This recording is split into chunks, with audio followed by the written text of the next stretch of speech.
Já vou começar bebendo água que, como diz o meu filho, sempre dá uma alegria nas pernas, tá? E como ele também disse, né? Alguém disse que ia passar, mas passar não. Esse negócio passa não. Quem sabe a responsabilidade que é estar aqui e não tem a unção do pastor? Cadê ele? Sumiu, meu pastor? É, fica sempre preocupado, né? Como eu pedi para vocês me ajudarem na oração passada, para eu não orar sozinha, eu também vou pedir para vocês me ajudarem a pregar, para eu não pregar sozinha, tá bom? Eu quero começar lendo com vocês Efésios. Deixa eu pôr meus olhos.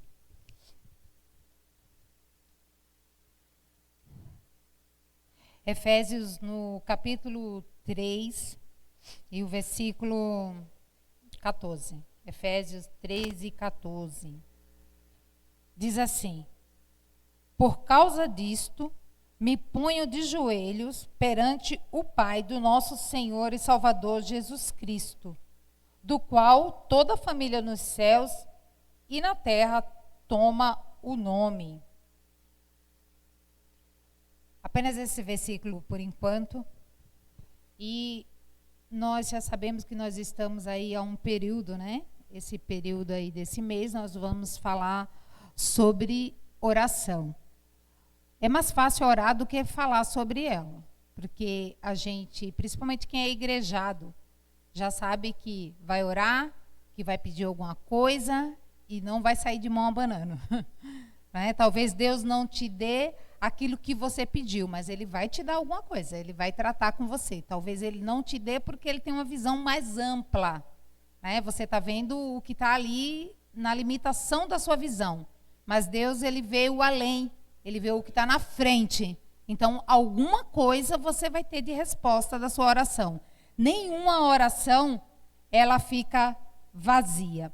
Então, eu quero começar dizendo para vocês, aliás, te chamando para meditar comigo, o que é que te faz orar? Qual é o motivo da tua oração? Por que você ora? Qual é a causa? O que te move a sair da sua casa ou orar na sua casa? Só para pensar. Então vamos, para ficar mais fácil, né, para mim, eu fiz uma relaçãozinha aqui. Primeiro, o que é oração? Oração, a gente sempre pensa em oração como a gente chegar a pedir alguma coisa para Deus. Mas se a gente for lá no dicionário, a gente vai ver que oração é mais que isso. Né? A oração, primeiro ela precisa de um emissor, de alguém falando.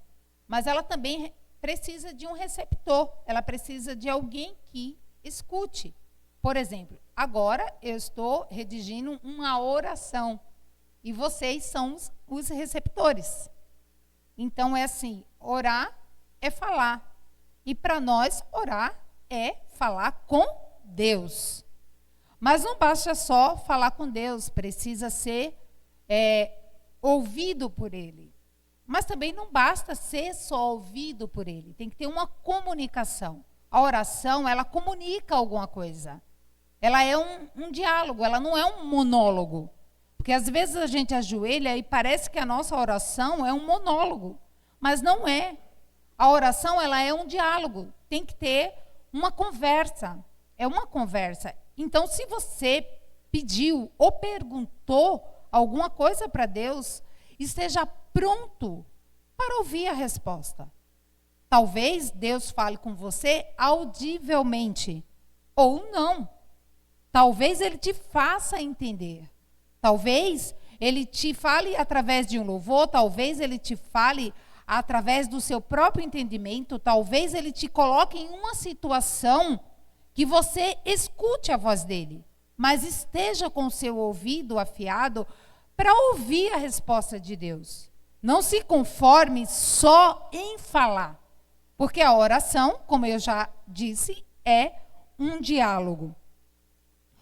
Oração é um pedido, é uma comunicação, é uma súplica. Mas é mais que isso. Ela é comunhão. A gente só vai falar com quem a gente tem comunhão. A gente só vai comunicar alguma coisa nossa, íntima, para alguém que a gente confia. Então, posso dizer que oração, nesse sentido bíblico, é relacionamento. Pode até parecer, pelo contexto que a gente vive hoje, que oração é uma coisa criada pelo homem. Dá um entender disso. Por quê? É aquela coisa da troca, né? Vou chegar aqui, eu vou dar 10, Deus vai me dar 1.000. Porque aumentou, tá? O cachê. Então, não é 100, ele vai me dar 1.000.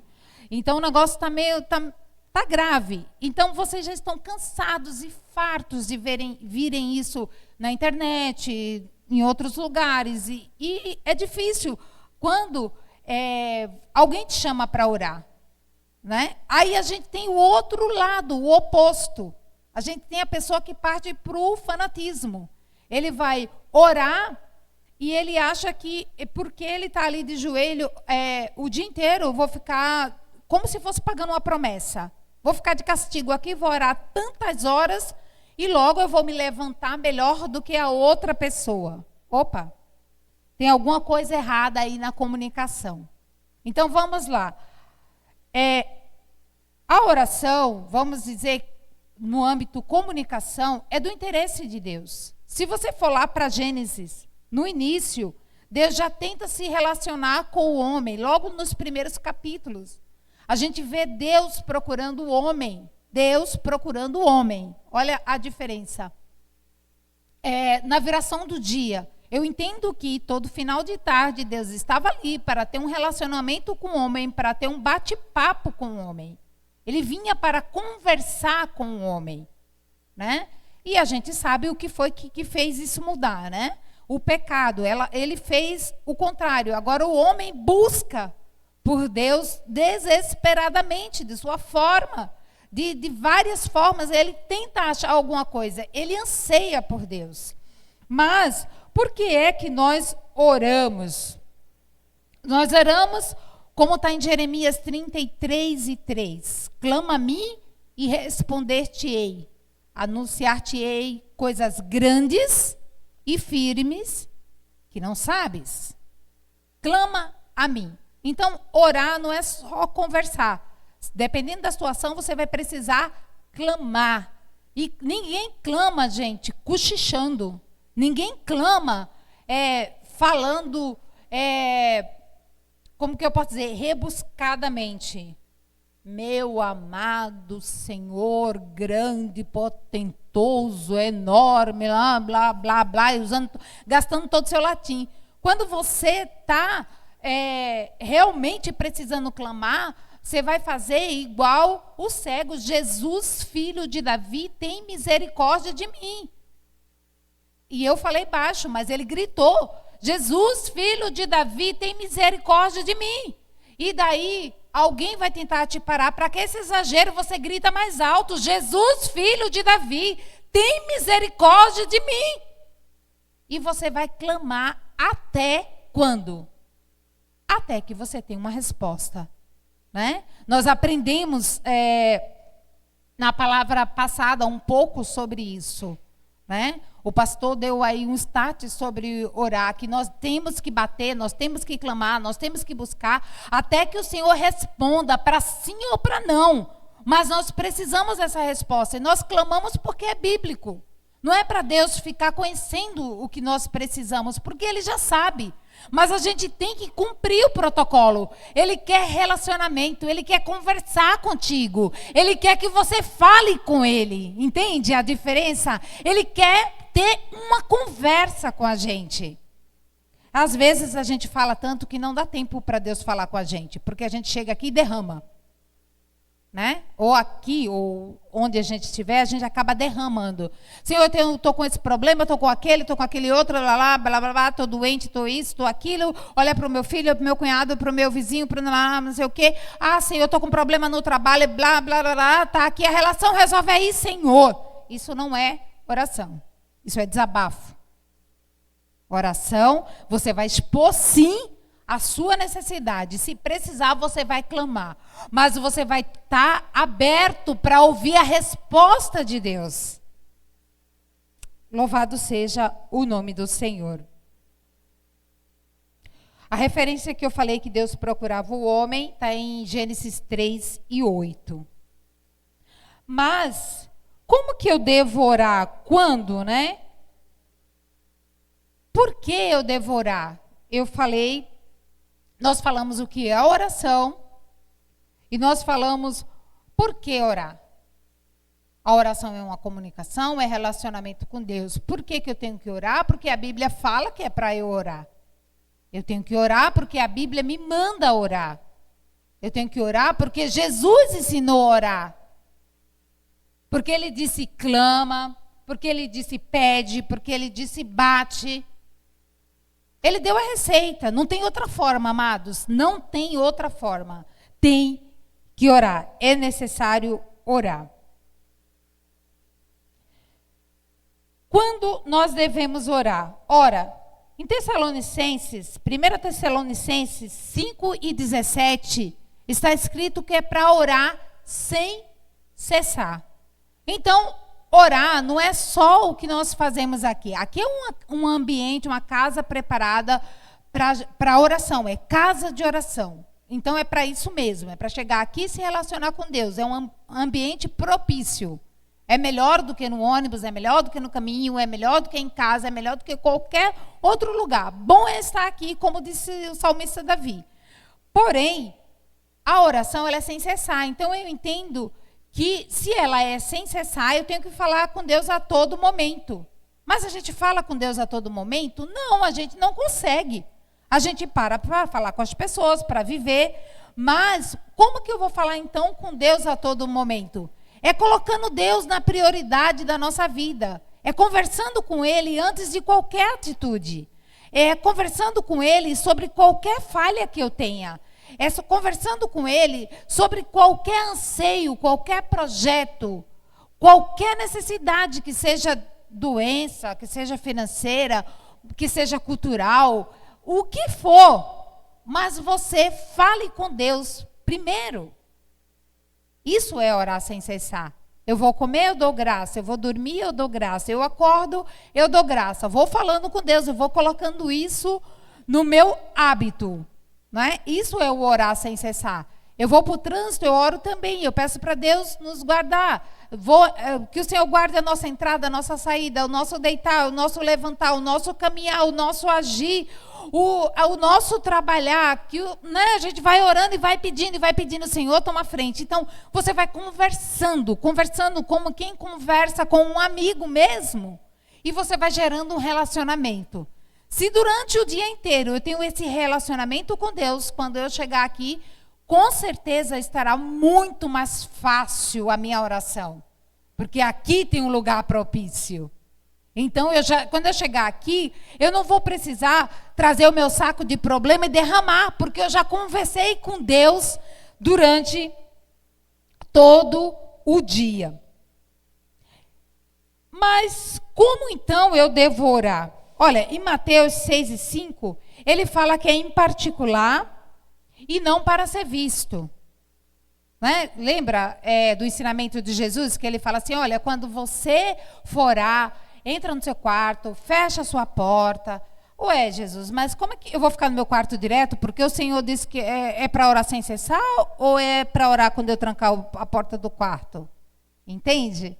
Mas essa porta aí, ele não está falando necessariamente, lógico que você pode orar na sua porta, orar no seu quarto, você pode orar no seu quarto e fechar a sua porta, porque tem coisas que é só você e Deus.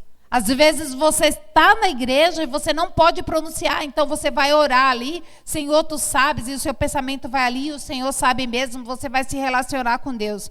Mas esse fechar a porta é o significado de você ter o seu particular com Deus, e não orar para ser visto, não orar para que os outros vejam que você está orando. Não é que você não vai poder orar em voz alta, porque Jeremias aqui eu acabei de dizer, clama. Então, clamar é gritar, é pedir alto. Você pode orar alto, você pode orar baixo. Mas, contanto que o objetivo da oração, ela tenha o sentido correto. O motivo da oração é relacionamento com Deus. Não pode ser outro. Eu não posso orar, começar aqui uma oração para que vocês saibam que eu sou muito eloquente, eu sei orar melhor que todo mundo. Ou para que as pessoas me achem muito santa. Nossa, como a irmã Cláudia ora. Nossa, ela ora tantos minutos, tantas horas. Não, para isso não serve. Isso não é relacionamento. Jesus disse que, aqui em Mateus, ele fala assim, olha, os fariseus, eles oram desse jeito, então eles já receberam o que eles querem. Esse é o galardão deles, é ser visto. Mas vocês façam diferente. Vai lá. Abre de verdade o seu particular com Deus. Fala com Ele, que Ele te ouve. Glória seja dada ao nome de Jesus. E aí, Jesus nos ensinou uma oração maravilhosa, que está em Mateus 6, que é a oração do Pai Nosso. Né? E aí? Eu vou orar o Pai Nosso e vou ficar repetindo só isso? Claro que não. A oração do Pai Nosso, aliás, Jesus disse que não era para usar de vãs repetições. Entendeu? Como que é? Então eu vou orar por uma coisa só uma vez? Também não. Também não é isso que Jesus quis dizer. Ele quis dizer que não é pelo muito falar. Ou seja, se eu chegar aqui e orar 10 vezes o Pai Nosso, isso daí vai virar uma outra coisa, né? Não é oração, que isso não é relacionamento. Se eu ficar, Pai Nosso que está no céu, santificado. Pai Nosso que está no céu. Eu prometi para Deus que eu vou dizer isso 10 vezes. Não vai mudar nada na tua vida. Você vai decorar. Se você não sabia o Pai Nosso ainda de cor, e talvez alguém que escute você orando, decora também. Mas não, Jesus deixou um modelo de oração, né? E ele fala, não vou ler, mas vocês sabem, Mateus 6, versículo 9 e 10. Pai nosso que está no céu, santificado seja o teu nome, venha a nós o teu reino. Está falando de quê? Está te trazendo para saber quem ele é, o seu domínio e a sua vontade. Pai nosso que está no céu, santificado seja o teu nome, venha a nós o teu reino, o teu controle, o teu domínio, o teu governo. Está falando, então comece a sua oração reconhecendo quem é Deus, reconhecendo que nele está todas as coisas e dele são todas as coisas, que o domínio é dele. Ele tem o controle. Uma vez que você reconheceu na sua oração isso, de fato, que o controle está na mão dele, não só uma mera palavra, aí a coisa começa a mudar. Opa, esse meu filho aqui sabe quem sou eu. Entendeu? E isso é coisa de quem tem relacionamento com Deus. Ele sabe quem é Deus. Então, quem ele é, o seu domínio e a sua vontade. Depois que você trouxe isso à sua mente, que você falou isso para Deus, que reconhece ele como Deus, que sabe que todas as coisas estão no controle dele e que você deixa a sua vida no domínio dele, aí sim você ora pelas suas necessidades. O pão nosso de cada dia nos dai hoje. Perdoa as nossas dívidas. Perdoa as nossas ofensas, nossos pecados. O pão aqui não está falando só do pão massa, ele está falando do alimento, do sustento, talvez até da roupa, das suas contas para pagar. Ele está falando de todo o mantimento que você precisa. Você reconheceu que o domínio está na mão de Deus? Então não se preocupa. Ele disse, não andeis ansiosos com coisa alguma, não é isso que está escrito? Porque é só você olhar para os pássaros, olhar para os lírios, como é que eles se vestem, como é que eles se alimentam. É isso aqui. A estrutura da oração está dizendo isso. Olha, as coisas estão no controle de Deus. Então você pode pedir sim pelo seu sustento. Peça também perdão pelos seus erros, porque por mais que o Senhor nos perdoe de pecado, a gente continua pecando, a gente continua errando. Então peça, reconheça isso diante dele. que você tem erro e peça livramento. É isso. Então, quem ele é, seu domínio, sua vontade. Depois, o seu sustento, o perdão para os seus erros e o livramento. E nós podemos fechar exaltando o Senhor, porque teu é o reino, o poder e a glória para sempre. O que é que eu aprendo aqui? Eu aprendo que a oração é um relacionamento. Como eu disse no início, ela não é um monólogo. É um acesso aberto por Cristo ao Pai. Quando eu li aqui Efésios, quando Paulo diz, por causa disso me ponho de joelho, eu aconselho vocês lerem desde o capítulo 1, 2 e 3, e você vai ver que ele está dizendo da nossa salvação.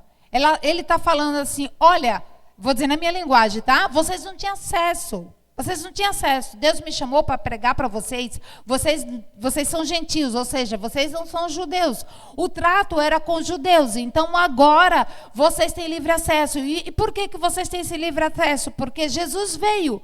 E por causa que ele morreu, por causa que ele se entregou a si mesmo. Então nele é possível que você tenha esse acesso, que agora você seja chamado de filho de Deus, e você tem o acesso de falar diretamente com esse Pai. Entende a diferença? Antes você pedia para o sacerdote, se fosse hoje eu pedia só para o pastor orar. Pastor, ora por mim. Ainda tem muitas pessoas assim, ora por mim, e ele mesmo não vem aqui para orar, né?